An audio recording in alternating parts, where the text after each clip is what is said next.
Hi hello ನಮಸ್ಕಾರ ಎಲ್ರಿಗೂ. ಹೇಗಿದ್ದೀರಾ ಎಲ್ಲರೂ? ಐ ಹೋಪ್ ಎಲ್ಲರೂ ಚೆನ್ನಾಗಿದ್ದೀರಾ ಅಂತ ಭಾವಿಸ್ತೀನಿ.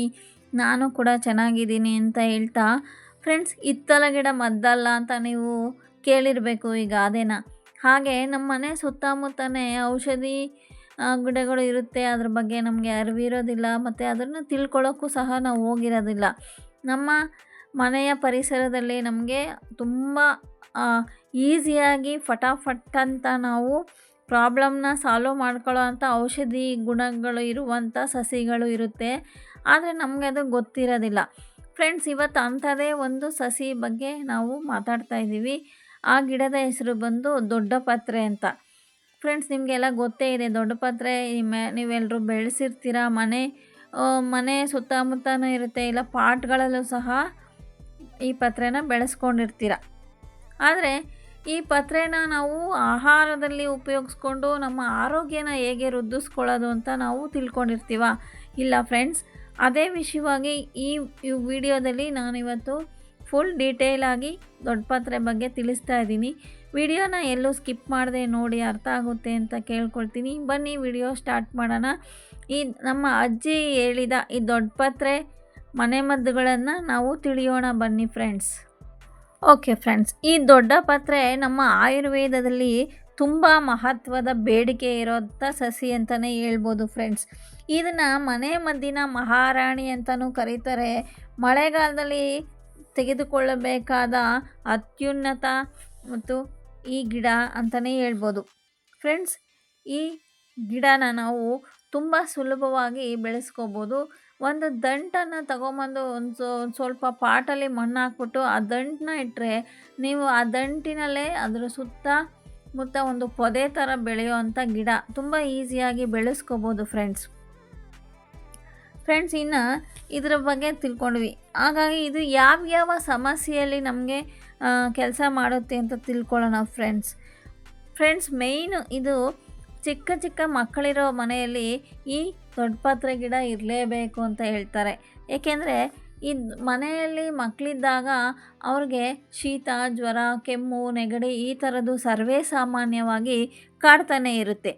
ಅಂಥ ಸಮಯದಲ್ಲಿ ಈ ದೊಡ್ಡ ಪತ್ರೆ 2 ಎಲೆಯನ್ನು ತೆಗೆದುಕೊಂಡು ಬಂದು ಅದರ ರಸವನ್ನು ತೆಗೆದು ಅದಕ್ಕೆ ಸ್ವಲ್ಪ ಜೇನು ಮತ್ತು ಕಾಳುಮೆಣಸಿನ ಪುಡಿ ಇದನ್ನು ಸೇರಿಸಿ ಮಕ್ಕಳಿಗೆ ಕೊಟ್ಟಾಗ ಆಟೋಮೆಟಿಕ್ಕಾಗಿ ಜ್ವರ ಆಗಿರ್ಬೋದು, ಶೀತ ಆಗಿರ್ಬೋದು, ನೆಗಡಿ ಆಗಿರ್ಬೋದು, ಕೆಮ್ಮಾಗಿರ್ಬೋದು, ಇಂಥದಕ್ಕೆಲ್ಲ ರಾಮಬಾಣವಾಗಿ ಕೆಲಸ ಮಾಡುತ್ತೆ ಅಂತಲೇ ಹೇಳ್ಬೋದು ಫ್ರೆಂಡ್ಸ್. ಇನ್ನು ಅಷ್ಟೇ ಅಲ್ಲದೆ ಕೆಮ್ಮು ಇರುವವರು ಈ ದೊಡ್ಡ ಪತ್ರೆ ಎಲೆಗೆ ಉಪ್ಪನ್ನು ಸೇರಿಸಿ ಜಗಿದು ರಸವನ್ನು ನುಂಗಿದಾಗ ಆ ಕೆಮ್ಮು, ಕಫ ಕೂಡ ನಿವಾರಣೆ ಆಗುತ್ತೆ ಅಂತ ಹೇಳ್ತಾರೆ. ಇನ್ನು ಈ ಅಲರ್ಜಿ, ಮೈಯಲ್ಲೆಲ್ಲ ದದ್ದಾಗೋದು, ಕೆಂಪು ಗುಳ್ಳೆಗಳಾಗೋದು ಮತ್ತು ಅಲರ್ಜಿ ಆಗೋದು, ಇಂಥ ಸಮಸ್ಯೆಗೂ ಕೂಡ ಈ ದೊಡ್ಡ ಪತ್ರೆ ಎಲೆ ನಮಗೆ ಒಳ್ಳೆ ಕೆಲಸ ಮಾಡುತ್ತೆ, ಒಳ್ಳೆ ಅನುಕೂಲ ಆಗುತ್ತೆ ಅಂತಲೇ ಹೇಳ್ಬೋದು. ಇದರ ರಸವನ್ನು ನಾನು ಆಗಲೇ ಹೇಳ್ದಂಗೆ ಜೇನು ಸೇರಿಸಿ ಕುಡಿಯುವುದರಿಂದ ಕೆಮ್ಮು ನಿವಾರಣೆ ಆಗುತ್ತೆ ಫ್ರೆಂಡ್ಸ್. ಇದನ್ನು ನಾವು ಬೋಂಡ, ತಂಬುಳಿ, ಚಟ್ನಿ ಇಂಥ ಎಲ್ಲ ತಿನಿಸುಗಳಲ್ಲೂ ಕೂಡ ಈ ದೊಡ್ಡ ಪತ್ರೆನ ಬಳಸ್ಕೊಂಡು ನಾವು ಆರೋಗ್ಯನ ವೃದ್ಧಿಸ್ಕೋಬೋದು. ಈ ದೊಡ್ಡ ಪತ್ರೆ ತಂಬುಳಿ ನಿಮಗೆಲ್ಲ ಗೊತ್ತಿರೋ ಹಾಗೆ ತುಂಬ ಫೇಮಸ್ ಅಂತಲೇ ಹೇಳ್ಬೋದು. ಅಷ್ಟೇ ಅಲ್ಲ ಫ್ರೆಂಡ್ಸ್, ಇದರ ಎಲೆಗಳನ್ನು ಬೋಂಡಾಗೂ ಕೂಡ ನಾವು ಸೇರಿಸ್ಕೊಂಡು ಮಾಡ್ಬೋದು, ಚಟ್ನಿ ಕೂಡ ಮಾಡ್ಕೋಬೋದು. ಹೀಗೆ ಹಲವಾರು ಅಡುಗೆಗಳಲ್ಲಿ ಈ ದೊಡ್ಡ ಪತ್ರೆ ಎಲೆಯನ್ನು ಬಳಸಿಕೊಂಡು ನಮಗೆ ಉತ್ತಮ ಲಾಭವನ್ನು ಪಡ್ಕೋಬೋದು ಅಂತಲೇ ಹೇಳ್ಬೋದು. ನೆಕ್ಸ್ಟ್ ಬಂದರೆ ಇದು ಶೀತ, ಪಿತ್ತ ಮತ್ತು ಕೆರೆತ, ದದ್ದು ಇಂಥ ಸಮಸ್ಯೆಗೂ ಕೂಡ ರಾಮಬಾಣವಾಗಿ ಕೆಲಸ ಮಾಡುತ್ತೆ. ಮೇಯ್ನು ನಮ್ಮ ಜೀರ್ಣಾಂಗ ವ್ಯವಸ್ಥೆಯನ್ನು ಉತ್ತಮಗೊಳಿಸೋದಕ್ಕೆ ಪ್ರತಿದಿನ ಒಂದೊಂದು ದೊಡ್ಡ ಪತ್ರೆ ಎಲೆಯನ್ನು ತಿನ್ನುವುದು ತುಂಬ ಒಳ್ಳೆಯದು ಅಂತ ಹೇಳ್ತಾರೆ. ಯಕೃತ್ ರೋಗಗಳಿಗೂ ಕೂಡ ಇದು ತುಂಬ ರಾಮಬಾಣವಾಗಿ ಕೆಲಸ ಮಾಡುತ್ತೆ. ಏನಾದರೂ ಮನೆಯಲ್ಲಿ ಅಥವಾ ಮನೆ ಆಚೆ ಕಡೆ ಚೇಳು ಅಂತ ನಿಮಗೆ ಗೊತ್ತಿರ್ಬೋದು. ಈ ಚೇಳು ಕುಟ್ಕೋದು ಅಂತಾರೆ, ಆ ನೋವು ಮಾತ್ರ ತುಂಬ ಜಾಸ್ತಿ ಇರುತ್ತೆ. ಅಂಥ ಚೇಳೇನಾದರೂ ಕಚ್ಚಿದ್ರೆ ಆ ಚೇಳು ಕಚ್ಚಿದ ಜಾಗಕ್ಕೆ ಈ ದೊಡ್ಡ ಪತ್ರೆ ಎಲೆ ರಸವನ್ನು ಹಚ್ಚಿದರೆ ನೋವು ಮಾಯ ಆಗುತ್ತೆ ಅಂತ ಹೇಳ್ತಾರೆ. ಉಪ್ಪು ಸೇರಿಸಿ ತಿನ್ನೋದ್ರಿಂದ ಜೀರ್ಣಕ್ರಿಯೆ ಹೆಚ್ಚುತ್ತದೆ. ಅಷ್ಟೇ ಅಲ್ಲ ಫ್ರೆಂಡ್ಸ್, ಕೆಲವ್ರಿಗೆ ಈ ತುರಿಕೆ, ಕಜ್ಜಿ, ಬೆವರು ಸಾಲೆ, ಈ ಬೇಸಿಗೆಯಲ್ಲಿ ಕೆಲವರಿಗೆ ಬೆವರು ಸಾಲೆ ಅಂತ ಆಗುತ್ತೆ. ತುಂಬ ಇರಿಟೇಷನ್ ಇರುತ್ತೆ, ಕೆರೆತ ಇರುತ್ತೆ, ಗಜ್ಜಿ ಇಂಥ ಸಮಸ್ಯೆಗೂ ಕೂಡ ಈ ಎಲೆಯನ್ನು ಹಸಿಯಾಗಿ ತಿನ್ನುವುದರಿಂದ ಮತ್ತು ಆ ಜಾಗಕ್ಕೆ ಆ ರಸವನ್ನು ಹಚ್ಚುವುದರಿಂದ ಈ ತುರಿಕೆ ಕೂಡ ಕಡಿಮೆ ಆಗುತ್ತೆ. ಹಸಿವು ಹೆಚ್ಚಾಗುತ್ತೆ, ಬಾಯಿ ರುಚಿನೂ ಕೂಡ ಹೆಚ್ಚಾಗುತ್ತೆ ಅಂತಲೇ ಹೇಳ್ಬೋದು ಫ್ರೆಂಡ್ಸ್. ಅಷ್ಟೇ ಅಲ್ಲ, ಕರುಳಲ್ಲೇನಾದರೂ ಹುಣ್ಣಾಗಿದ್ದರೆ ಅಂಥ ಸಮಸ್ಯೆಗೂ ಕೂಡ ಈ ದೊಡ್ಡಪತ್ರೆ ಎಲೆ ನಮಗೆ ತುಂಬ ಸಹಾಯ ಆಗುತ್ತೆ. ಒಬ್ಬರಿಗೆ ಹೊಟ್ಟೆ ಊದ್ಕೊಳ್ಳೋದು ಮತ್ತು ಅಸಿಡಿಟಿ, ಇಂಥ ಹೊಟ್ಟೆ ನೋವು, ಇಂಥ ಸಮಸ್ಯೆ ಕೂಡ ದೊಡ್ಡಪತ್ರೆ ಎಲೆ ಸಹಾಯಕ್ಕೆ ಬರುತ್ತೆ ಅಂತಲೇ ಹೇಳ್ಬೋದು. ವಾತ, ಪಿತ್ತ, ಕಫಕ್ಕೆ ರಾಮಬಾಣವಾಗಿ ಕೆಲಸ ಮಾಡುತ್ತೆ. ಅಷ್ಟೇ ಅಲ್ಲ, ಹೆಣ್ಮಕ್ಳ ಪೀರಿಯಡ್ ಸಮಸ್ಯೆಯಲ್ಲಿ ಕಾಡ್ತಕ್ಕಂಥ ನೋವುಗಳನ್ನ ಕೂಡ ಈ ದೊಡ್ಡಪತ್ರೆ ನಮಗೆ